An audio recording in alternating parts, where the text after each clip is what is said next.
But what is about to happen next? I think I'll need to wait. This time, Tom was acting strangely, something unusual, like he had spotted a mouse. I had to let him inside while the budgies stayed safely closed in.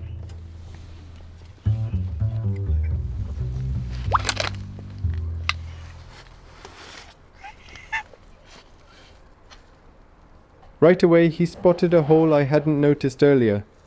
Or is it a hole? I've never had this gap between the doors and bricks. Something feels strange. Maybe it really is a mouse. But also, he saw birds inside.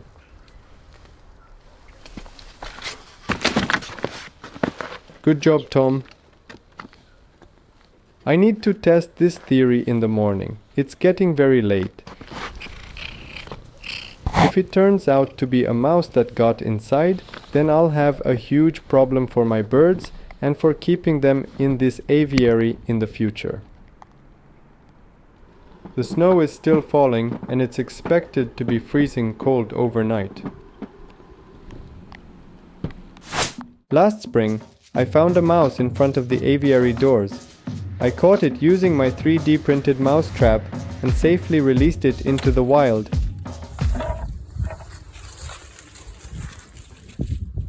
Or at least, I hope it's doing fine. He is fine, probably. But now, I'm afraid a mouse might have gotten inside or under the aviary. When I built this aviary from metal plates, I ensured there was no way a mouse could get in, as these little creatures are small and can easily pass through the fence. But if they've managed to get inside, that's a problem.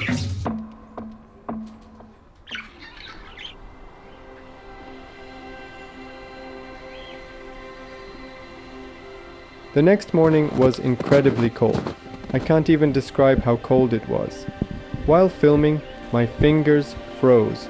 It was -7 degrees Celsius, that's 20 degrees Fahrenheit, but it felt more like -10 degrees Celsius.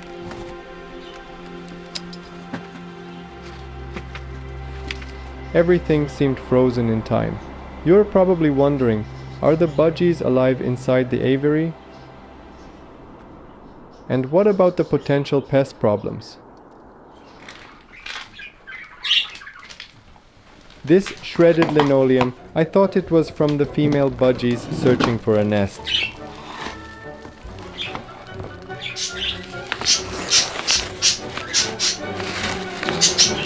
A tiny mouse, or maybe several, had been tunneling under the floor in the styrofoam insulation. I only clean the aviary like this once a week. It's just too cold for any deep cleaning methods. And now comes the part straight out of my nightmares about keeping budgies outside.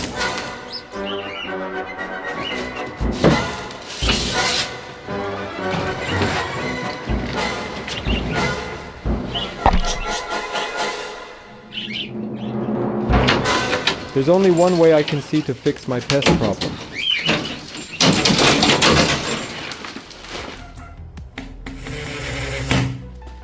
Okay, now let's find a more humane way to handle this situation, as always. This bucket trap should be a safe option for handling the mouse problem, and I just 3D printed it. It's supposed to fill with water for efficiency, but that feels way too cruel. I can't handle it that way. This is my daughter's unfinished chocolate cone. Perfect for the bait. And a rock on top of my second mouse trap. You wouldn't believe how smart these little mice are.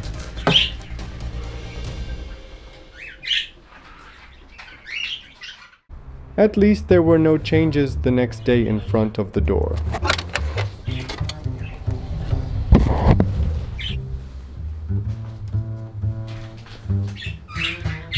Now I realize I'm dealing with a Top Gun, James Bond kind of mouse. Time to print a new version of the mousetrap.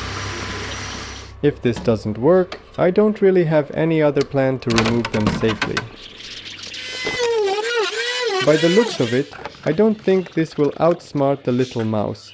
There's no way it can hold him inside. But it'll be interesting to test it out. This time we'll have a camera inside. All the snow disappeared in just 2 days, thanks to warm southern winds and temperatures above 13 degrees Celsius. That's the Balkans in a nutshell. If I don't catch him, he'll probably end up dying from my unhealthy bait choices. I'll definitely need to replace the floor with concrete.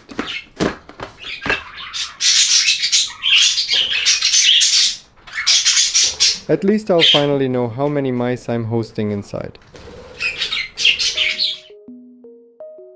Only 5 minutes after I turned off the lights in the aviary, a little mouse, let's call him Jerry, started sniffing around. Then a second one appeared. This is catastrophic.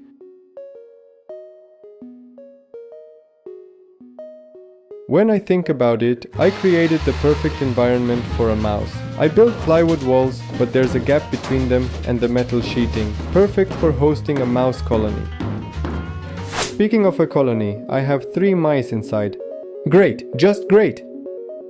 And so far, not a single one is interested in my trap.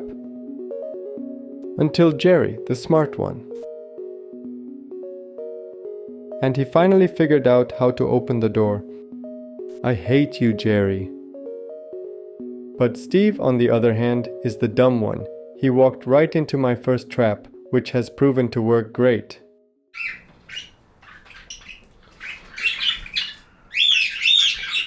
But the bucket trap was a huge fail.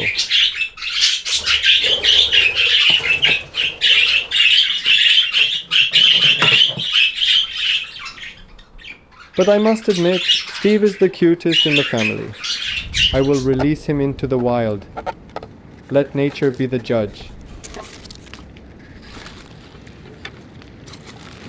As I said, he is a dumb one.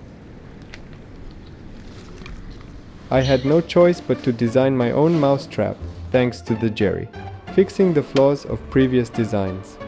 On the very first night, the old trap caught one again, but I realized I still had 3 mice inside. Who knows how many there really are. My new trap worked perfectly. He didn't even bother digging through the entrance.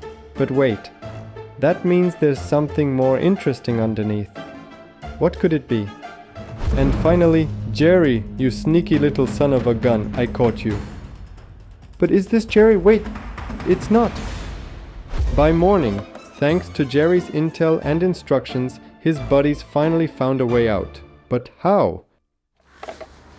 And Otto, poor Otto, terrified of the wild new world awaiting him. But he'll be fine.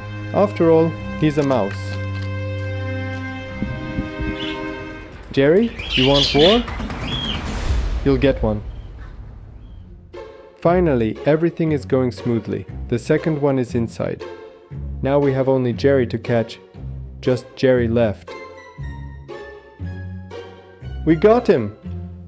Finally, my mouse problem is solved. Who's smart now, little Jerry? And he escaped.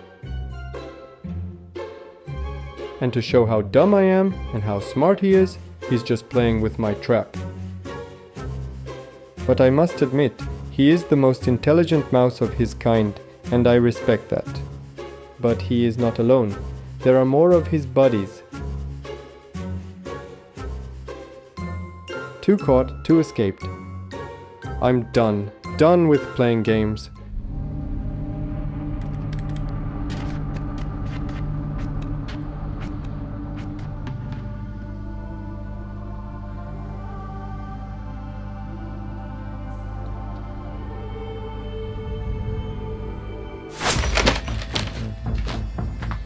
I need to get to the bottom of this. Catching them one by one won't solve the problem. I need to find the nest. If there's a nest, there will be more mice. Meaning I probably never truly solved last year's mouse issue. I fill all the tunnels step by step until I find the nest.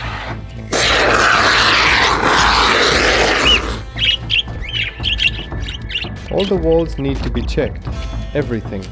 But now there are only clues about where they've been moving. Thanks to Jerry, I'm finally moving the floor out. Then I noticed a mouse running through the tunnels toward the doors.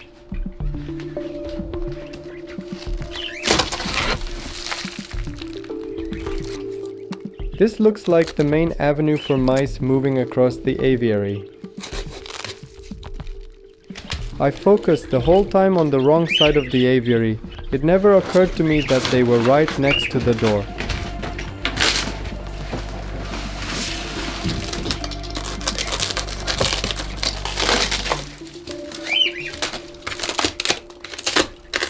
And I found it, a nest.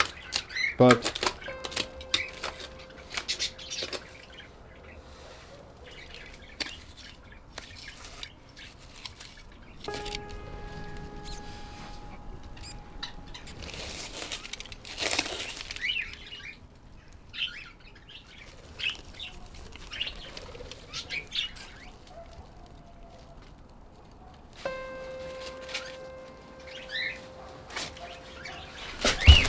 and I will place them next to the aviary, so Mama can pick them up.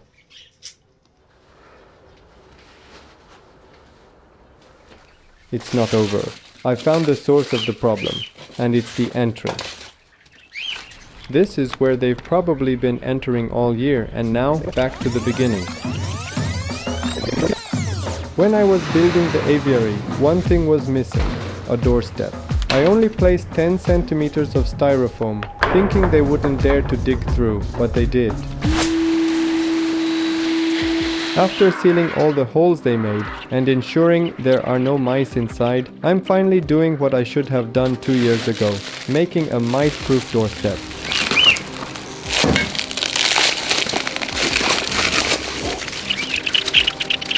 A steel plate and concrete will prevent entry, and hopefully Jerry and his family won't return uninvited. While I feel sad for the mice family, it was a choice between their safe home or my birds. Wild mice are known to carry diseases, parasites, and bacteria that can harm birds, including budgies. They can transmit illnesses like salmonella and hantavirus, and also carry ticks and fleas, which could infest the aviary and stress the bird.